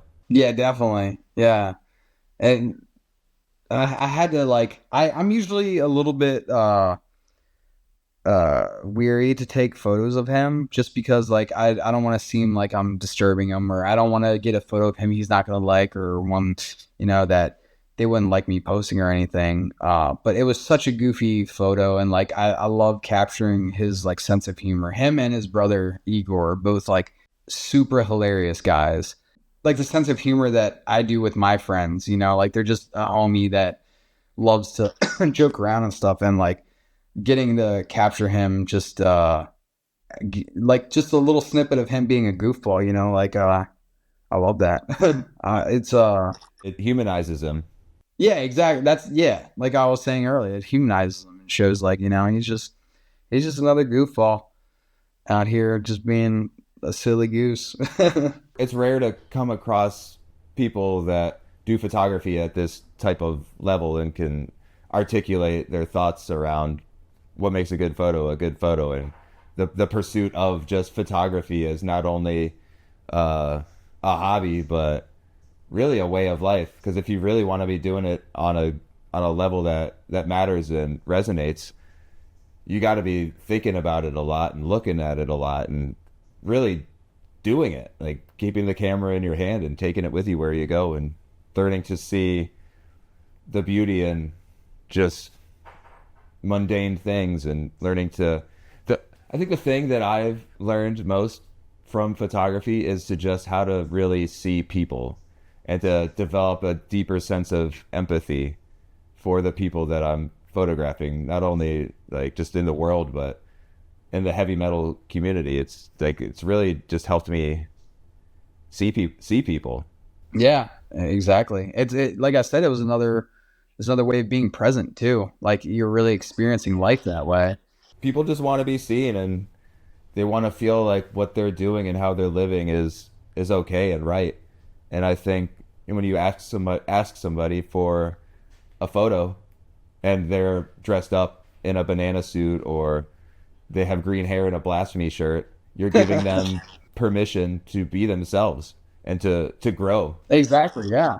That's kind of like the mindset I want to facilitate with what we're doing with Street Teeth, there's always going to be gatekeepers, but I kind of want to prop open the fire escape and let as many people in as possible. I love that about what you and Sam do with Street Teeth, and that's why I'm a big fan of Street Teeth. Like I love everything you guys do, and you're really you're really doing something different than other people, and that's something that's kind of helped me, not helped me, but that's something that's made me like a big fan of you guys. Like even with I've without you guys at Death Fest, I've still see pictures from Death Fest from the normal photographers there, and I've noticed this year they've been taking more photos of the fans and all that, and they're tagging people that they know and everything. I was like, I know where they got that from.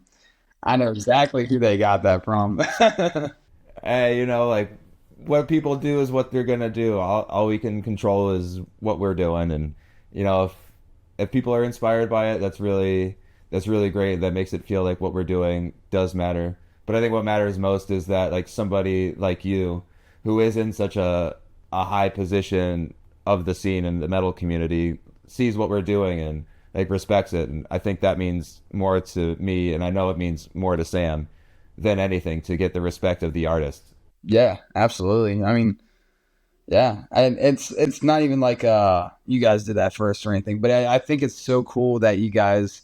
I met you guys a little bit ago, and I don't know how long you guys were doing it before I first saw you and Sam like in the pit in action taking photos and all that, but seeing the progression and seeing you guys grow as Street Teeth has been so cool, and seeing that, like how you guys do things, how that's been like influencing other photographers that have been legendary photographers in my area for a while, and seeing them kind of take notice, and like it's like they're on the same mission. And it's cool that they took that influence from you guys, and I just love seeing artists be influenced by each other. And I totally respect everything you guys do, and I love it. I love everything you guys do, and I especially with this podcast, I thought it was so cool they started doing this, and I love that you guys did the zine and all that. I'm still waiting for another zine to come out. We'll do another one. I think we gotta build a little bit more of an audience before we get the zine out, because I think we only sold maybe like 8 or 9 of them. So like the goal also too with this podcast is to just build visibility around the photography. Like ultimately everything that we do serves the photography. So if we can build an audience and bring awareness to the photography that we're doing, then it would make more sense for us to do more zines. Yeah, that makes sense. That makes total sense. Well, I'm here for it, and I'll support you guys every step of the way because you guys rule. Fuck yeah, dude. Hell yeah. I fucking love to hear that.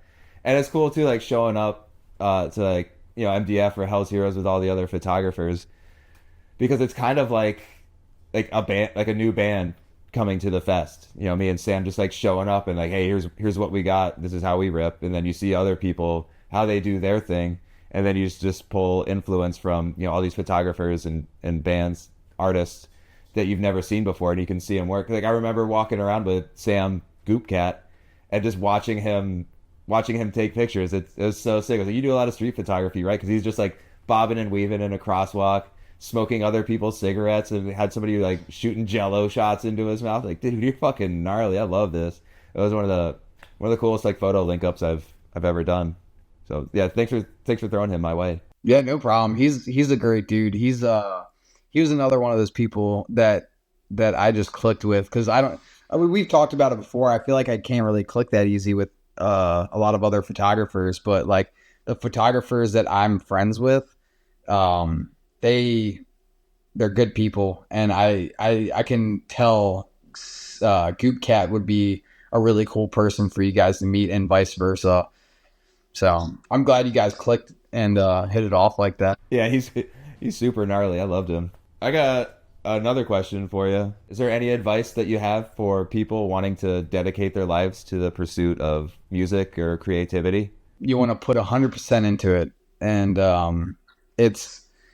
it might sound a little cliche, but it's true. I mean, you really have to put in a lot of work to get places, and you can't really give up that easy. And if it's something you're really passionate about and you see yourself doing for the rest of your life, you really have to put in a lot of work for it. Like I've been playing music and doing all this since I was about 9 years old. I've played in cover bands. I've played in stinky basements in like Canada, and then I've played to like I'm like in not 2 days, in like a couple days I'm about to play Donington, and that's like something I never thought I would be able to do. But it's just all about being persistent and persevering, and just like don't be afraid to learn. Like that's part of the journey. Don't be afraid to fail. Be cool, be kind, be considerate. That's a huge one, is to be considerate, you know. Whatever you do in life, people aren't going to want to help you out if you're being a dick, or if you don't think about other people in your way too, you know. I definitely believe in karma as well, where you want to do good by others and good things will come to you as well. Just like a cosmic gumbo of all that. And don't lose that passion. You know, it's okay to take breaks. It's okay to feel what you need to feel and all that. Whether you got a lot of things going on or something, but you never want to lose that flame, and you just want to go at it 100%. Even if you got to work a crappy job for a while, or if you work a crappy job and then you do something as a passion on the side, um, just keep it going, and don't look at it as like a job too, because then that's another way you can kind of lose that passion, is if you see it as a job and your intentions are to like make money, blow up, and forget everyone. I feel like that's a big thing within music too. Like you can tell people's intentions through their music. If someone's true, they'll put their heart into it, and you can feel that through their art. Like art is subjective, and part of what makes art good is you can make people feel something. So if you're true with yourself and true to others, and you put in that sort of manifestation, good things can come from it. But yeah, combination of all that. Just keep it up. That's beautiful, man. That's perfect. And I hope that, whoever out there is listening to this and thinking about going down this path can take some nuggets from that, because man, you've been there and you're there, and you very much haven't lost that spark and that passion. And it's very apparent in the way that you talk about, being at these festivals, or even mentioning like going and playing Donington. Like I feel like you just kind of had like a little bit of a pause there, and like or you're even in disbelief that you were even mentioning that you're about to play there. I'm shitting bricks, honestly. Like I've dreamed of playing it. I'm kind of scared shitless, but it makes me feel alive, and I'm just grateful for this sort of thing. And yeah, it's crazy. I told my grandma the other day, I was like, yeah, we're going to play this download festival.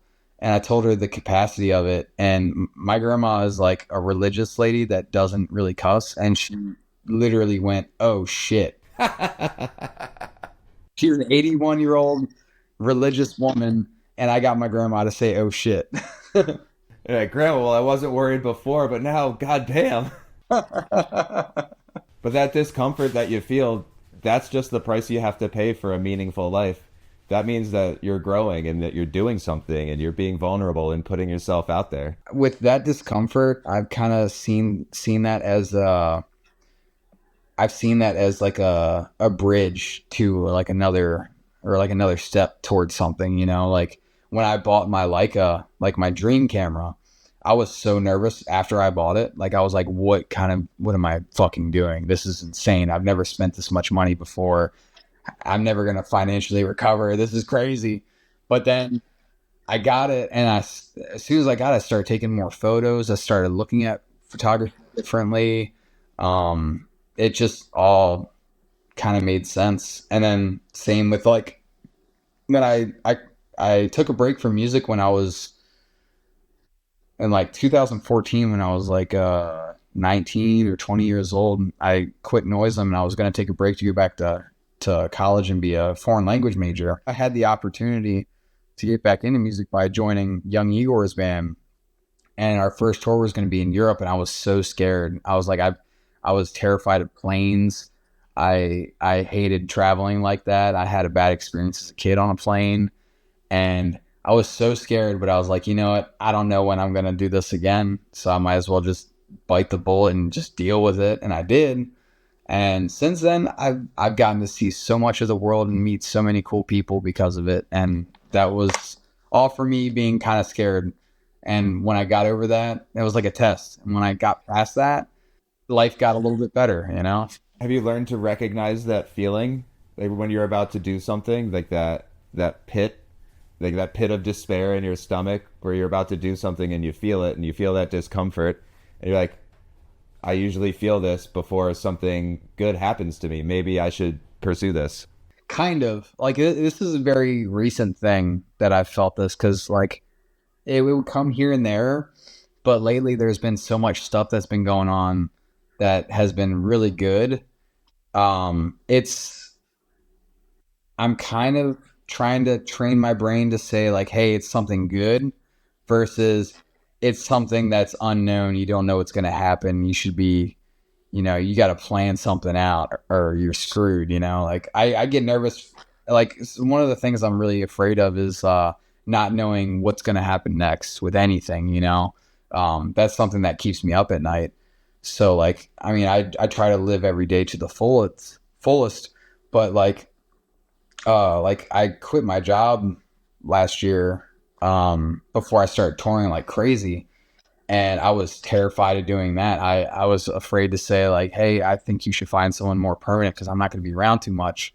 After that, I just started touring like crazy, and then when I got home after touring a lot, I was good for a bit, and then I needed to work again because I'm not Gene Simmons or anything. I was like, I'll figure it out. I'm doing what I love. I can always make money somehow. So I just kind of, I think it depends. Like if I'm doing something that will make me happy and benefit my life, and that nervousness comes into the pit of my stomach, I know that something good's going to happen and I'll follow that route. If it's something where it's like, I don't know how this is going to pan out, this is kind of sketch, I'll like not do it. I'm pretty intuitive as a person. You can compartmentalize those feelings where it's like this feeling is like this because that's probably not a good idea to follow it, but this one may have some positive results at the end if I commit and put myself out there. Yeah. Because those jobs will always be there, those like getting home from tour jobs. But that opportunity to go out on the road and do what you're doing, that might not always be there, and you got to take it if the opportunity presents itself. Yeah, exactly. It can come along just as fast as it can go. I try to say yes to everything that I can, and if I can't, I just got to weigh out the options, and I just am fortunate enough to be surrounded by a lot of great people that want me around and have trusted me to do this sort of thing to give me these awesome opportunities. Well, I think we're reaching the end here. So do you have any final thoughts or plugs or shout outs or just anything on your mind that you want to get off? My brain is so fried, but I want to shout out Street Teeth because you guys fucking rule and I love you. We fucking love you. Street Teeth loves you and everything that you're doing. Ow, keep it going. Shout out Goop Cat. A lot of the cool photographers that I love, Andy Wilcox, Adam, I don't know how to pronounce his last name, Zeg Heels. Shout out Cavalera, the Cavalera family, the crew, Desolus, Piggy D, Nail Bomb, all the bands I'm in, Obsidian Blade, all the homies. Shout out DMV, Baltimore. Come see us in your town, whether it's with Cavalera, Nail Bomb, any of the bands I'm in. Come and say hey, see the show, support your local scene, and be kind to everyone. Because you don't know what everyone's going through in this day and age too. So, but thank you for having me on, Luke. This was awesome, and I'm really grateful to do this. Thank you for taking time out of your busy ass schedule, traveling the world, and checking in with us. I'm just sitting in my living room in Largo, Florida right now.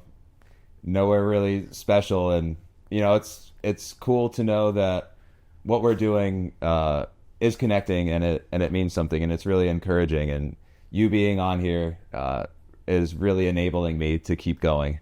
You should, man. Go as much as you can and don't stop because I love seeing it. I love seeing the progression and if you keep this going, I definitely feel in the pit of my stomach that something good will come from it. I'm glad somebody else feels it. I've been feeling that too, and I've just been like pushing through the doubt and the uncertainty and getting used to seeing myself on camera and hearing my voice and seeing my big ass nose. Just like, I just got to get used to it because this is me, and this is it. I feel the same way, man. I watch the podcast afterwards, and a lot of times I feel like I sound like a dumbass. Like Yeah. I can't like formulate sentences of what I'm thinking, you know. But I have fun doing it. You know what I thought when I watched myself? I was like, damn, motherfucker, you blink a lot. That's fucking weird. I say like a lot, you know. It's okay. Who's paying attention to that? Who cares? Who's counting my blinks? Oh yeah, there has to be on the top of the screen. Let's do a blink counter up there. See how many blinks you got. If somebody drops a blink count in the comments, I'll send you a print of any photo of mine. Hell yeah, dude. But yeah, that was great closing words, and yeah, thank you so much, and I hope we can do this again sometime, and I can't wait to see where our paths cross next. Yeah, dude, hit me up anytime. I'd love to do it again. For sure, man. All right. Hell yeah. Keep your eyes on the crowd. Later.